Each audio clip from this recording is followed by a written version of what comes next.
എല്ലാവർക്കും നമസ്കാരം. ഞാനിപ്പോൾ നിൽക്കുന്നത് തുഞ്ചൻ പറമ്പിലാണ്. തുഞ്ചൻ പറമ്പിൽ നിങ്ങൾക്ക് അറിയാലോ, ഈ തുഞ്ചന്റെ കിളിമകളുടെ മുന്നിൽ ഇരിക്കുന്ന എൻ്റെ കൂടെ ഉള്ളത് പ്രദീപ് ഹൂഡിനോ. പ്രദീപ് ഹൂഡിനോയും ഞാനിവിടെ നിൽക്കാനുള്ള ഏറ്റവും പ്രധാനപ്പെട്ട കാരണം എന്ന് പറയുന്നത്, നമുക്കൊക്കെ അറിയാലോ, ഈ ബേപ്പൂർ സുൽത്താൻ എന്നറിയപ്പെടുന്ന വൈക്കം മുഹമ്മദ് ബഷീറിന്റെ ഏറ്റവും അടുത്ത ഒരു ആളാണ് പ്രദീപ്. ശിഷ്യനാണ് പ്രദീപ്. ഈ പ്രദീപ് ഹൂഡിനോ എന്നാണ് അറിയപ്പെടുന്നത്. ഈ ജാലവിദ്യാരംഗത്ത് ഈ ഹൂഡിനോ എന്നുള്ള പേര് നൽകിയത് വൈക്കം മുഹമ്മദ് ബഷീറാണ്. അപ്പൊ ഈ ഒരു യാത്ര എന്ന് പറയുന്നത് വൈലാലിൽ നിന്നാണ് പ്രദീപ് പുറപ്പെട്ടത്. ഞാനിങ്ങനെ വഴിയിൽ നിന്ന് ചേർന്നതാണ്. അപ്പോൾ വൈലാലിൽ നിന്ന് ഈ യാത്ര തലയോലപ്പറമ്പിലേക്കാണ്. അപ്പൊ ഇതിന്റെ ഏറ്റവും പ്രധാനപ്പെട്ട ഒരു കാര്യം എന്ന് പറയുന്നത് പ്രദീപിനെ പറയും, ഈ യാത്രയുടെ ഒരു ഉദ്ദേശം. ഇതില് രണ്ട് കാര്യങ്ങളാണ്. ഒന്ന്, വൈക്കം മുഹമ്മദ് ബഷീറിനെ കുറിച്ച് ഒരുപാട് ചർച്ച ചെയ്യപ്പെട്ടതാണ്.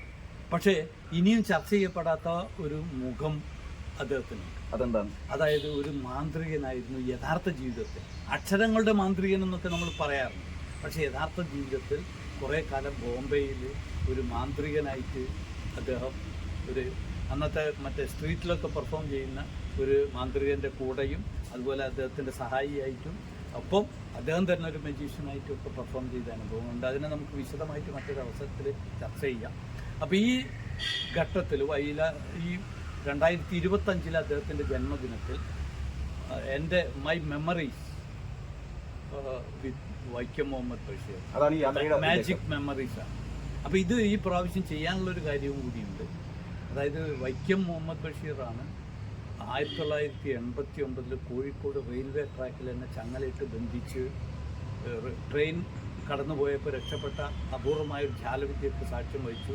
അതിന്റെ കാർമ്മിക 1989 അതിന്റെ 35 വർഷം പൂർത്തീകരിച്ചിരിക്കുകയാണ്. ആ 35 വർഷം പൂർത്തീകരിച്ച ഈ ഘട്ടത്തിൽ അവിടെയാണ് വൈക്കം മുഹമ്മദ് ബഷീർ തന്നെ പ്രദീപ് ഹൂഡിനോ എന്ന് നാമകരണം ചെയ്തത്. അപ്പം ആ ഓർമ്മയിൽ അദ്ദേഹത്തിൻ്റെ ആ അനുഗ്രഹം അതിനെ ഒന്ന് നമ്മളൊരു അദ്ദേഹത്തിന്റെ മുന്നിൽ വെക്കുന്ന ഒരു സമർപ്പണമായിട്ടാണ്. രണ്ട് ലക്ഷ്യങ്ങളാണ്. ഒന്ന് താങ്കളുടെ 35 വർഷം പിന്നിട്ടതിന്റെ ഒരു ഓർമ്മ. പിന്നെ മറ്റൊന്ന് ബഷീറിന്റെ ഒരു ജനുവരിയിലാണല്ലോ ജനുവരി 21-നാണ് ബഷീർ. നമ്മൾ 19-ന് തുടങ്ങിയിട്ട് 2 ആഴ്ച കാലം ഈ പ്രചാരണ പരിപാടിയായിട്ട് ഒരു പ്രഭാഷണ യാത്രയാണ്.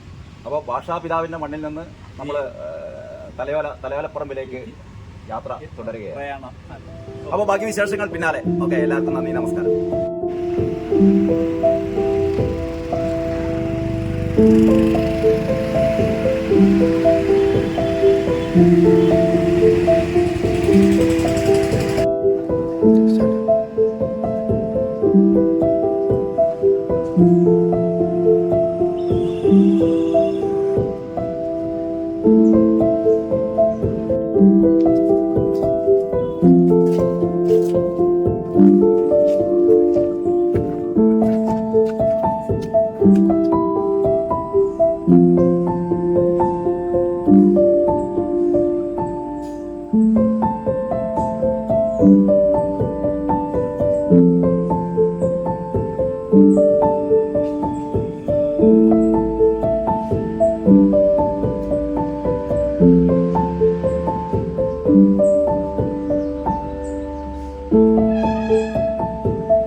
ഇത് കഴിക്കാത്ത കാഞ്ഞിരം എന്നറിയപ്പെടുന്ന ഈ തുഞ്ചന്റെ ഓർമ്മ നിൽക്കുന്ന സാധനം.